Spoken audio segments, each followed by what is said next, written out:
दोस्तों, जब हमारे मन में काम वासना की तरंग उठती है तो हमारा मन उस सुख को प्राप्त करने के लिए व्याकुल होने लगता है और ये व्याकुलता इस कदर बढ़ती है कि हम काम वासना के सामने अपने घुटने टेक देते हैं और हार मान लेते हैं। लेकिन अगर जीवन में कुछ पाना चाहते हो, ब्रह्मचर्य का पालन करना चाहते हो, तो एक बाज की तरह बनना, क्योंकि बाज ही एक ऐसा पक्षी है जो अपनी जिंदगी में कभी हार नहीं मानता, फिर भले ही उसके सामने मौत ही क्यों ना खड़ी हो।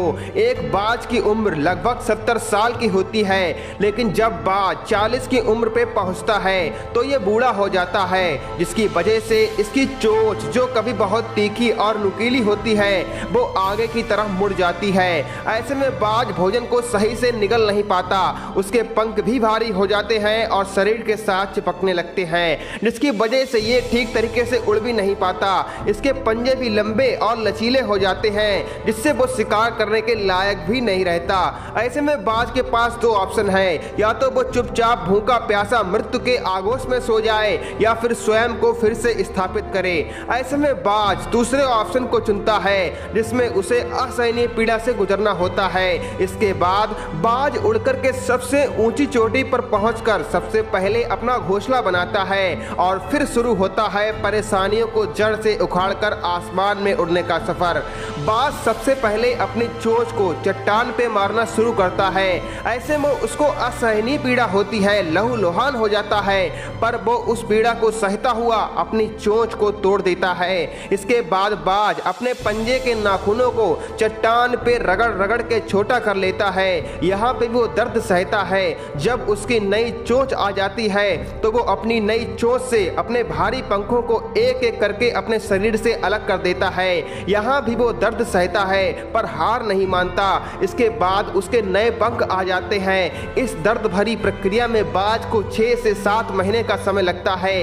इतनी पीड़ा सहने के बाद ही बाज को 30 साल का नया जीवन मिलता है। पर हमारी हालत देखो, हम काम के बेग को सह नहीं पाते। अगर काम वासना से ऊपर उठना है तो बाज की तरह संघर्ष करना होगा, तभी ब्रह्मचर्य में सफल हो पाओगे।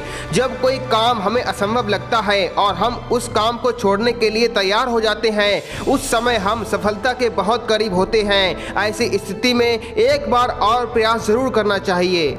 जब हम किसी सुंदर युवती के रंग रूप को देखते हैं तो हमारा मन उस स्त्री के प्रति आकर्षित हो जाता है।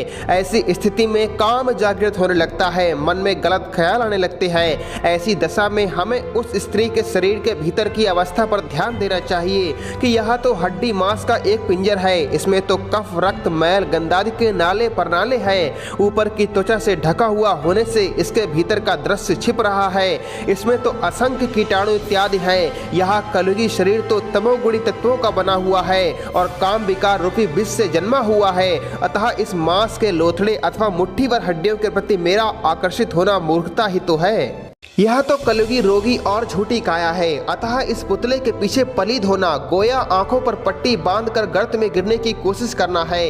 इससे तो मेरा शरीर कमजोर हो जाएगा, शक्ति क्षीण होगी, सहन करने की शक्ति कम होगी, मेरी शांति चूर चूर हो जाएगी, मन की स्थिति गिर जाएगी और मुझ में क्रोध की अग्नि भी जल उठेगी। अतः मैं ये गलत काम नहीं करूंगा। मैं तो सर्वशक्तिमान, पतित पावन, आनंद स्वरूप परम पिता परमात्मा की संतान हूँ। अतः मुझे निंदनीय काम शोभा नहीं देता। अरे मैं खूब जानता हूँ कि यह माया ही है जो मेरे अकल पर पर्दा डालकर और मनुष्य के तन की वास्तविकता पर भी पर्दा डालकर मेरे ज्ञान ध्यान को मिट्टी में मिलाना चाहती है और मुझे परम प्रिय प्रभु से हटाकर अपना दास बनाए रखना चाहती है। अतः मैं अब इसकी एक भी नहीं चलने दूंगा और इस आसक्ति को मिटा करके मैं दृढ़ संकल्प के साथ ब्रह्मचर्य में आगे बढ़ूंगा, जो मुझे आत्मज्ञान की ओर ले जाएगा। अगर मन की बात मानूंगा तो कभी अपने आप को जान नहीं पाऊंगा। मन की आसक्ति के कारण ही जीव को जन्म पे जन्म लेना पड़ता है। कबीरदास जी कहते हैं, प्रारब्ध पहले बना पाछे बना शरीर, कबीर अचंबा है यही मन नहीं बांधे धीर। पूर्व जन्मों में किए हुए कर्मों के अनुसार ही हमारा भाग्य, बुद्धि और शरीर बनता है। आश्चर्य की बात यह है कि मन ये सब जानते हुए भी धैर्य नहीं रखता और जीवन पर्यंत भोग वासनाओं के प्रति भागता रहता है और हमारे जीवन को निरर्थक बना देता है और हमें हमारी मुक्ति से दूर कर देता है। हमारा मन मोबाइल के मेमोरी कार्ड की तरह होता है। मेमोरी कार्ड में हम जैसे गाने वीडियो डालेंगे वही हमें देखने को और सुनने को मिलेगा। ठीक इसी प्रकार मन रूपी चिप में हम जैसे संस्कार डालते हैं वैसे ही विचार हमारे मन में उठते हैं। अब आपको फैसला करना है कि मन में आपको अच्छे संस्कार डालने हैं या कुसंस्कार।